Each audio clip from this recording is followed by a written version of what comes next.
Bonjour et bienvenue. Aujourd'hui, on va s'attaquer à un monument. Enfin, à une seule phrase pour être exact. Mais quelle phrase? La toute première ligne du manifeste du Parti communiste. Une phrase qui a probablement façonné le XXe siècle comme peu d'autres. C'est vrai que sa puissance est indéniable. L'histoire de toute société jusqu'à nos jours est l'histoire de lutte de classe. C'est direct, ça a l'air universel, ça donne une clé de lecture qui semble tout expliquer. Exactement. Ça a électrisé des générations. Mais voilà, les documents qu'on a ici proposent une critique assez dévastatrice. L'argument, ce n'est pas que la phrase est une simplification, non, c'est qu'elle serait le point de départ de l'effondrement théorique du marxisme. Dès la naissance, en quelque sorte. C'est ça. Notre mission aujourd'hui, c'est donc de comprendre ça. Comment une seule affirmation peut porter un tel poids. Allez, on décortique. Reprenons la phrase. L'histoire de toute société est l'histoire de lutte de classe. Selon nos sources, le mot-clé, c'est toute. C'est ce qui donne sa force à l'affirmation. Mais c'est aussi là que tout se jouerait. L'argument central, c'est que ce n'est pas une découverte, mais une opération de coupe. C'est exactement le terme employé. En fait, l'idée, c'est que Marx ne se comporte pas en historien qui décrit ce qu'il voit. Il se comporte plutôt comme un réalisateur qui sélectionne ses scènes. Il zoome sur une période très spécifique de l'histoire humaine. Celle des sociétés de classe. Précisément, la période où sa théorie fonctionne. Et il la présente comme étant toute l'histoire. C'est un choix, pas une observation. D'accord, donc ce n'est pas juste une erreur ou un oubli, c'est une exclusion volontaire. C'est l'argument, oui. Et ce choix initial a des conséquences immédiates et massives.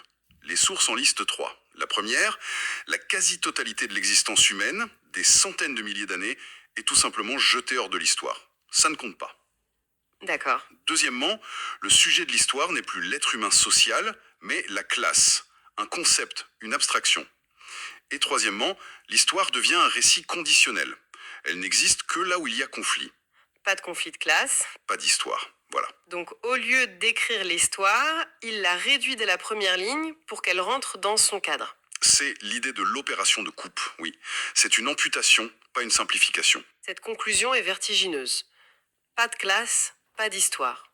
Ça veut dire que des millénaires de vie sociale, d'innovation, de mythes, de règles, tout ça serait juste une sorte de préhistoire sans intérêt. Une salle d'attente avant le début du vrai spectacle. C'est une vision si radicale que même ses auteurs ont senti le problème, semble-t-il. Et c'est là qu'intervient une figure clé, Friedrich Engels. 40 ans plus tard, en 1888, il se sent obligé de revenir sur cette première phrase. Il ajoute une note de bas de page. Ah, la fameuse note de bas de page. La voilà. Il précise, c'est-à-dire toute l'histoire écrite. Écrite, mais ça change tout. Ça change absolument tout. Et selon nos sources, ce n'est pas une simple clarification technique, non. C'est un aveu. C'est admettre des décennies plus tard qu'il y a bien une immense histoire avant l'écriture, et donc avant les classes telles que Marx les décrit. Mais pourquoi le mettre en note de bas de page? Pourquoi ne pas corriger la phrase elle-même? Ah, mais c'est ça qui est habile. En le mettant en note, il sauve la puissance rhétorique de la phrase originale. Le slogan reste intact dans le corps du texte. Mais dans les petits caractères, il admet que c'est factuellement incomplet. Les auteurs de la critique y voient une pression rhétorique, pas une rigueur scientifique. Fascinant. On garde le slogan parce qu'il est trop puissant pour être abandonné, quitte à admettre sa fausseté dans une note. C'est ça. Mais cette erreur initiale, ce choix, n'est pas anodin. Il va créer, d'après nos documents, d'énormes angles morts dans toute l'analyse marxiste. C'est comme construire un gratte-ciel sur des fondations qu'on sait incomplètes. Tôt ou tard, L'édifice devient instable. D'accord, alors explorons ces angles morts.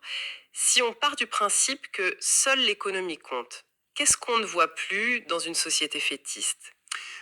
on ne voit plus la société elle-même, dans sa complexité. La sociologie marxiste, selon cette critique, n'est pas faite pour comprendre la société, mais pour la faire entrer de force dans le schéma économique. La société est réduite à un grand atelier de production. Ça veut dire que, par exemple, un mariage, ce n'est pas un lien social, c'est juste une transaction liée à la propriété. C'est exactement l'idée. Le mariage devient un sous-produit. La parenté, un dérivé de l'héritage. L'enfant, une simple unité pour la reproduction de la production, c'est-à-dire un futur travailleur. L'être humain, en tant que créateur de liens, de rituels, de sens, il disparaît derrière l'agent économique. Et la religion dans tout ça? On connaît tous la fameuse citation de l'opium du peuple. Et cette phrase illustre parfaitement l'angle mort. Marx s'intéresse à ce que la religion semble être dans la conscience des gens. Une illusion, une consolation. Il l'analyse comme une idée, Mais pas comme. mais pas comme une structure. Il manque ce que la religion fait socialement. Pour prendre une image, il analyse le logiciel, la croyance, mais il ignore le système d'exploitation qui fait tourner toute la machine sociale. Le système d'exploitation. Oui. Avant les classes, la religion, c'était ça. C'était un ensemble de protocoles qui organisaient absolument tout. Le partage de la nourriture, la sexualité, la parenté, les interdits. C'est une ingénierie sociale, pas juste une idée flottante. Nos sources donnent un exemple précis sur ce point, il me semble. Sur la question juive. Oui, et c'est très parlant. Marx y voit une idéologie, une conscience liée à l'esprit du capitalisme. Mais la critique lui reproche de passer complètement à côté de l'essentiel, la structure sociale. Un système de parenté fermé, très précis, qui définit qui est dedans, qui est dehors. Même si la croyance religieuse disparaissait, cette structure, elle, persisterait. D'accord. Et ça nous amène à l'angle mort le plus frappant, celui qui révèle la faille de tout l'édifice. C'est d'autant plus ironique qu'Engels lui-même avait les données anthropologiques. Il a décrit les systèmes de parenté des Iroquois. Pourtant, la théorie marxiste est structurellement incapable d'analyser une phrase fondatrice qui vient de la Genèse. C'est Abraham qui parle de Sarah et il dit « Elle n'est pas la fille de ma mère, mais la fille de mon père. Elle est ma sœur et ma femme. » Waouh, attendez une seconde.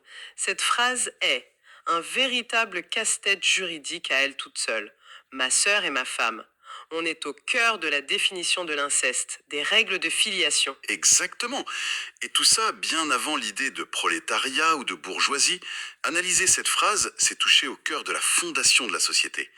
Elle nous dit que dans cette société, l'inceste est interdit du côté de la mère, mais autorisé du côté du père. C'est une règle de droit et de parenté extraordinairement complexe. Et ça prouve que le droit, la société, les tabous commencent bien avant l'économie de classe. Voilà. Et si on admet ça, alors la première phrase du manifeste, S'effondre. elle devient factuellement fausse. Analyser Abraham, c'est devoir démolir sa propre fondation théorique. Donc on ne le fait pas. D'accord. La critique est puissante. Mais critiquer, c'est une chose. Est-ce que ces textes proposent une alternative? Sur quoi on peut reconstruire une histoire de la société si on enlève la brique du conflit de classe? Oui, elle propose un concept. Elle l'appelle la sociogonie. On pourrait le définir comme la science de la fondation de la société. Et cette science propose de renverser complètement le point de départ. C'est-à-dire, Le marxisme commence avec le conflit. Mais un conflit, c'est déjà un résultat. Pour qu'il y ait un conflit structuré, il faut déjà une société, des règles. La sociogonie, elle, commence avec ce qui précède et rend le conflit possible. La nécessité pour les humains de s'organiser. elle commence avec l'organisation, pas avec la lutte. Elle commence avec la paix. Le mot shalom ou selam par exemple est présenté non pas comme une simple absence de guerre, mais comme un pacte juridique, un pacte de non-agression, un lien. C'est le contrat fondateur qui permet à la société d'exister. C'est un renversement de perspective complet, en fait. On pense toujours l'histoire à travers ces guerres. L'idée que le vrai moteur, c'est le besoin de paix, le premier accord. C'est une autre lorgnette, oui. Et elle met en lumière des choses que le marxisme interprète mal. Par exemple, la distinction entre propriété mobilière des chasseurs-cueilleurs et immobilière des agriculteurs. La sociogonie y voit d'abord une révolution juridique et statutaire, bien avant que ce soit une question purement économique. Et pour la monnaie aussi, je crois. Oui, l'or et l'argent. Pour le marxisme, ce sont des marchandises. Mais cette approche s'intéresse à leurs racines sacrées, juridiques. Avant d'être de l'argent, l'or était un symbole d'alliance, un objet rituel dans les mariages, les traités. Sa valeur était d'abord symbolique avant d'être économique. Encore une fois, le droit et le sacré précèdent l'économique. Donc, en résumé, si on suit la critique qu'on a explorée aujourd'hui, tout l'édifice marxiste reposerait sur une fondation fragile. Sa toute première phrase. En prenant le résultat, le conflit de classe, pour le point de départ de toute l'histoire, la théorie manquerait les vrais fondements de la société. Les fondements que sont le droit, la parenté et les protocoles de paix. C'est la thèse centrale en effet. Une thèse qui remet beaucoup de choses en question. Oui, et ça nous laisse avec une question importante, je crois. Une question à garder en tête. Pour comprendre nos sociétés, quelle est la meilleure lorgnette? Celle qui se focalise sur le conflit ou celle qui regarde les règles et les liens que les humains créent, précisément pour éviter le conflit permanent. Autrement dit, l'histoire humaine commence-t-elle avec le premier combat ou avec le premier accord ?